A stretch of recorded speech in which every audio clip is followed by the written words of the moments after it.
Hey guys, Mr. Mini Painter here and welcome to my channel. Today I'm going to show you how I painted Dracula, the Prince of Darkness himself, from the Marvel Crisis Protocol game issued by Atomic Mass Games. This was a lot of fun to paint, and fun fact is that there is a beautiful diorama set that you can put these monsters in. This Dracula guy comes from a kit called Monsters Unleashed, accompanied by, for example, the Mummy, Werewolf by Night, Frankenstein, I've almost forgot that one, which paint guides are already on my channel, so please check them out as well. And probably the diorama I will be painting during this year as well. So, without any further ado, let's get to painting.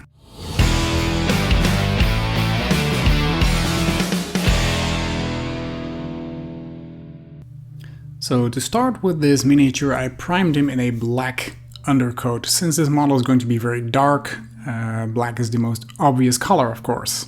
I love the fact that these bats are flying all around him, just like they're floating by themselves. So I'm starting with the skin with a mixture of Iron Rack skin and Abaddon black. This makes for a bright skin tone. I'm just adding a tiny bit of Abaddon black so I can use this Iron Rack skin later on as a pure highlight. So it's already quite pale, and that really works for this undead face that we're trying to approach. A bit of a pale face, there's a hint of green in there, which I like. Now to get a more skin tone effect, we're going to add one more color to the mix, and that will be Night Questor Flesh in the previous mix. That way we get more of a skin tone as an overall cover.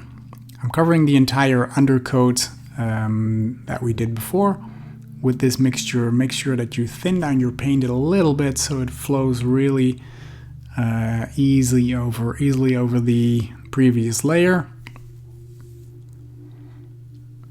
And you get a beautiful base color for your face.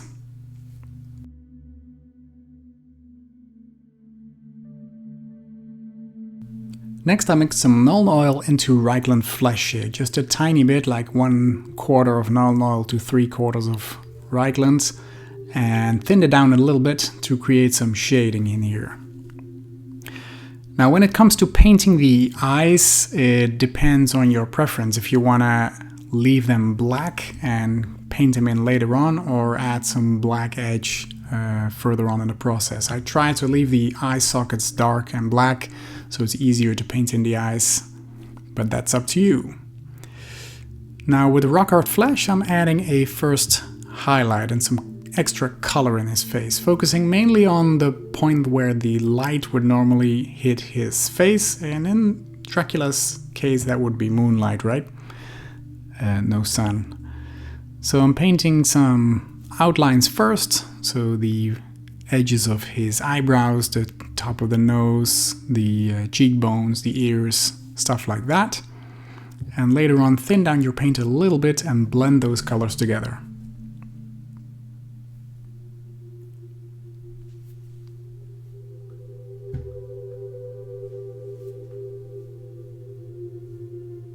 In the next step, we're going back to the previous color, Iron Rack Skin, and mix that with some Palette Witch Flesh to create some highlights. And in this case, I'm focusing on smaller areas than before, so just the eyebrows, the top of the cheekbones, tip of the nose, tip of the chin, the upper lip.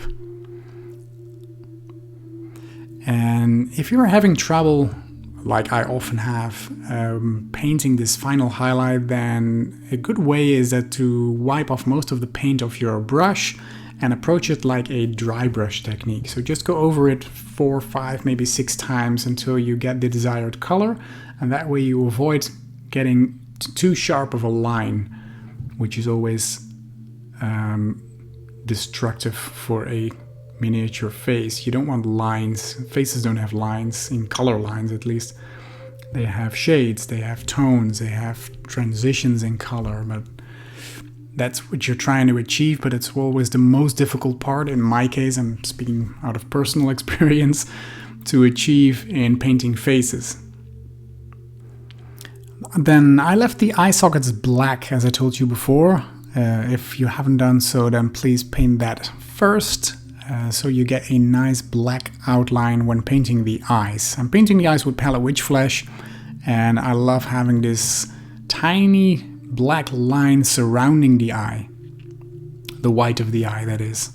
That way you can really define the eye and make that a beautiful element in your miniature. And I also painted the teeth in the same palette witch flesh color. Next, with Abaddon Black, I'm painting in a tiny pupil. And then we're done with the face. The hair I painted with a base coat of Administratum Grey. Now I want to approach a white color, and we're going to brighten it up later on, but the base color is a little bit darker. When painting close to the edge where the hair touches the skin, it's always good to have a little bit of darkness as a divide between the hair and the face, but try and keep that as small as possible.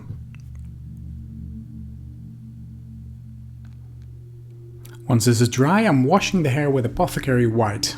I prefer this Apothecary White to Nuln Oil in painting hair because the shade is never that heavy with white hair. So this is a more natural blend, it's got a hint of blue in there. And afterwards, once the wash is dry, I'm using some Grey Seer to kind of dry brush some white over it. That way you can pick out some individual hairs and you get a nice overall white highlight. Focus of course on the top of the head and the very tips, the end of the hair hanging on his shoulder. I also painted some eyebrows on the face.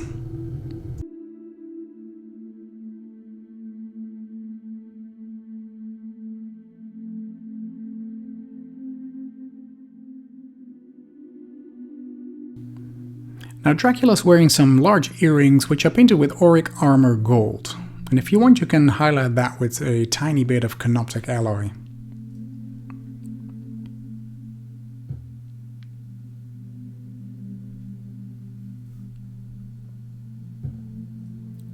Now for the fun part, his red blackish armor. I used corn red and a large dry brush and kind of wiped all over the armor. Don't really take too much attention to the parts that are going to be a different color later on. Try, of course, and focus just on the parts that get this color, so the boots, the gloves, and the chest armor. But we're gonna clean the rest up later, so don't worry about that too much. This gives a nice red metal look, or leathery look, and that really works with this character. It holds the darkness, the blackness in the mini, but gives a beautiful subtle color to it. I'm repeating this step by using Evil Sun Scarlet, so brightening up the red and focusing on the parts that would be the brightest, so the very front of the chest, the top of his hands, the top of the armor, and leave the back and the shaded parts darker, of course. Then with a regular brush, I'm painting some outlines with the exact same color, defining the chest plate, mainly the top part of the chest that will reflect the most light and would be the brightest therefore. And add some definition there. I'm doing the same with the boots and the gloves, focusing on those top parts that will be the most bright.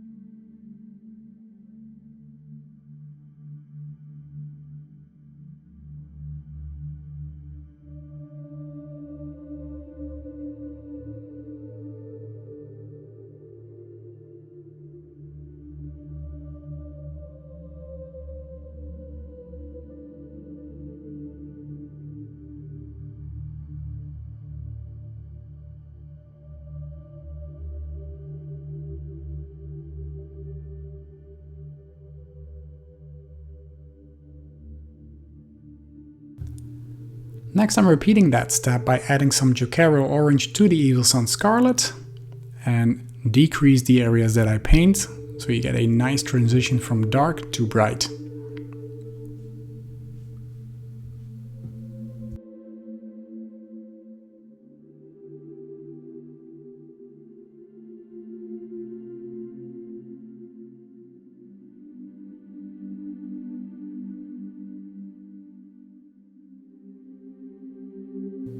This is what we have until now, looking quite nice already, but I'm gonna take it a little step further.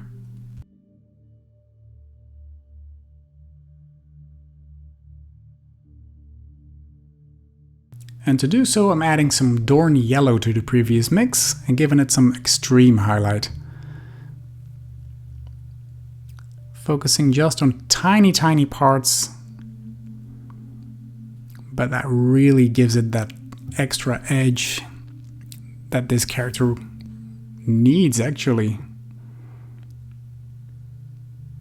The fingertips here, the edge of the gloves, just the top part, and kind of blend that with the previous color. You get a beautiful result.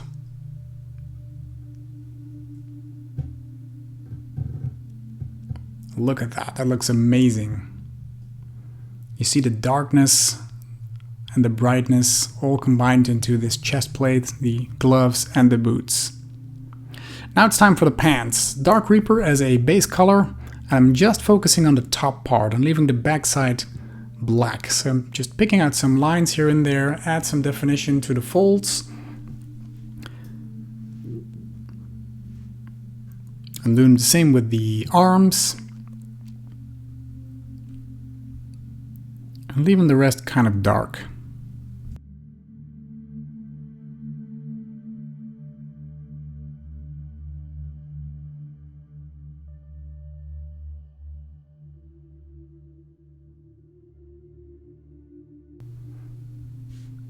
I'm highlighting it a little bit with some Thunderhawk blue, focusing just on the very front and those upper parts of his body that would reflect the most light. So focusing on a smaller area than we did before.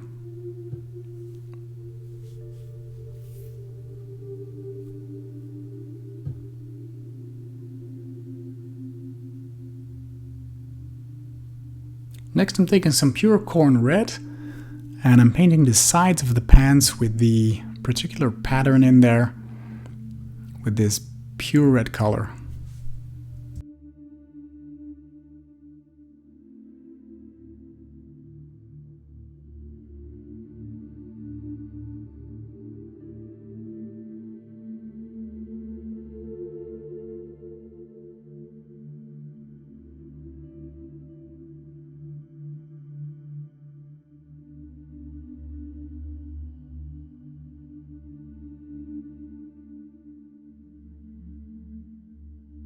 Now with a darker base tone than, for example, the chest and gloves, stuff like that, we're going to approach the highlight phase exactly the same by first using Evil Sun Scarlet. Just focus on those front areas where the light would be the most intense. And next we're mixing this Evil Sun Scarlet with some Dracula orange to highlight that even further.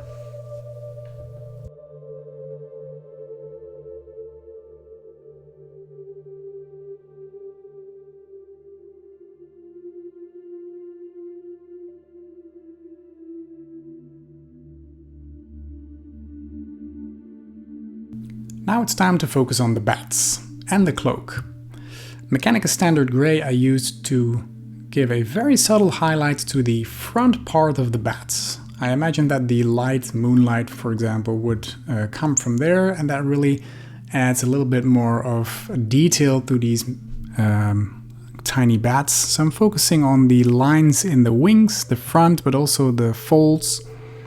And imagine where your light is coming from and make sure that the lines are more visible from there. I'm doing the same with the back of the cloak, the very edges, just keeping it as dark as possible, but just give it a little extra detail there.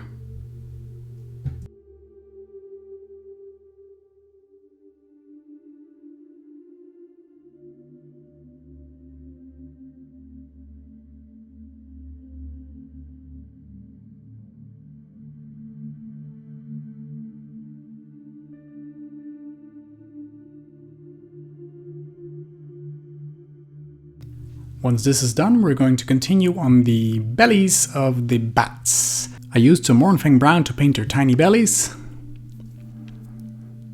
and their heads. I tried to stay clear of the ears, which I'm going to paint a bit darker.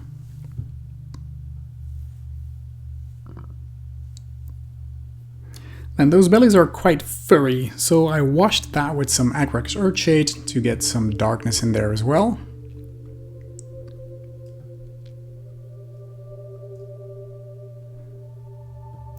Now while we let that dry, I'm going to continue on the sword, and I'm painting the sword itself with some lead belcher, the entire thing.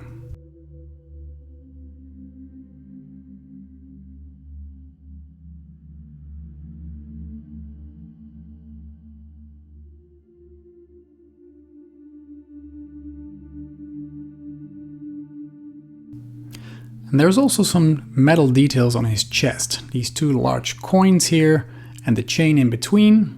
And be very, very careful when painting this, because you do not want to mess up your previously painted red armor.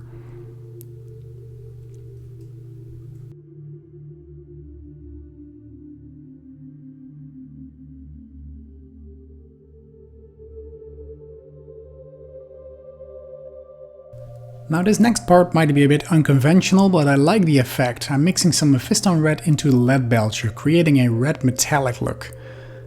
And that way you get a unique color on that sword, while still keeping the metal feeling. You get some blood red in there as well. Now once this is dry, I'm adding an edge highlight of pure lead belcher again, making it look like it's a bit worn and used.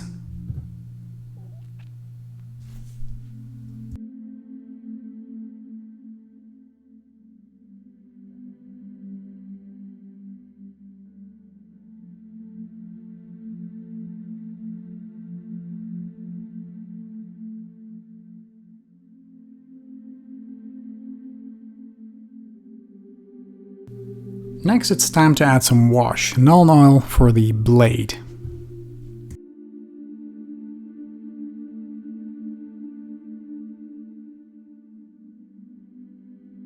And I'm also using some Nuln Oil very carefully on the chain around his chest and the two discs that hold his cloak in place.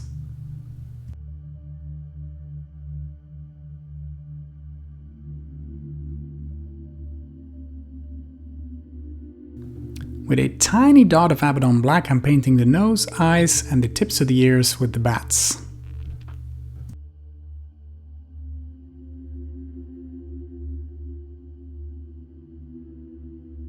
And then I'm using some XV88 to give a tiny highlight to the front of the head and the front of the bellies of those bats.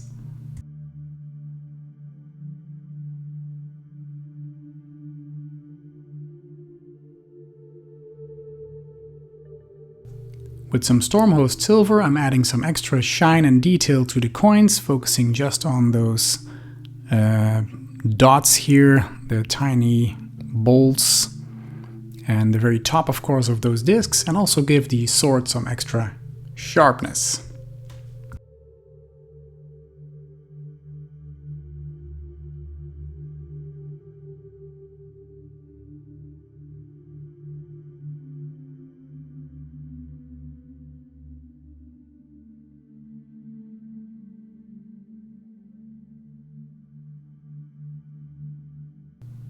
And then it's time for the base. I'm covering all of the base with Dawnstone to start with.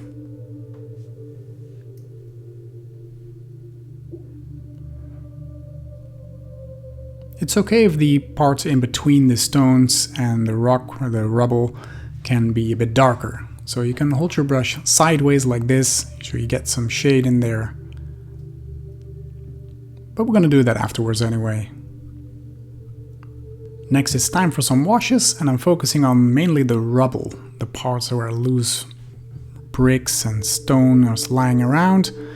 Just slap that on there, don't be too precise. And the second layer, I'm using Coelia Green Shade for the base itself, kind of blending those two colors together. That creates some dirtiness, but leave the rubble brown as the previous layer is. Then with some Baneblade Brown, I'm painting the bones that are lying here. Carefully pick those out. You get this nice eerie shine on the rock with this blue, which I love very much. I'm using some Shepty bone to highlight the bones. And we're close to the end of our paint job now.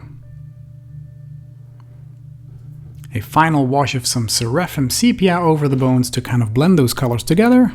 And now it's time to add some final detail to the rest of the base. And for that we're going to use a dry brush technique.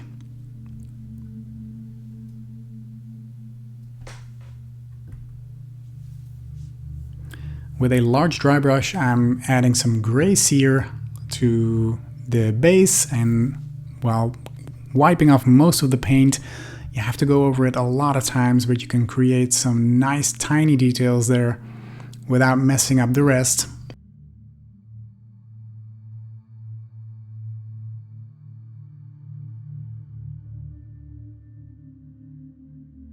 And here's the final result for Dracula.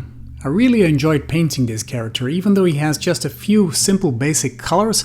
It really works for him and it gives him a dynamic look. And of course the floating bats around him really add to the dynamic effect. Now if you like this kind of content, please consider subscribing to the channel, as I'll be making a lot more content like this and I will keep you notified on any future videos. I also have a Patreon page where I am painting a lot of different games than the ones you can see on the YouTube channel. And sometimes I will hit a preview video here, so just to give you an idea of what to expect on the Patreon page. You can subscribe for free and I would really appreciate it if you check it out. For now, thank you so much for watching and I hope to see you in one of my next videos. Bye bye!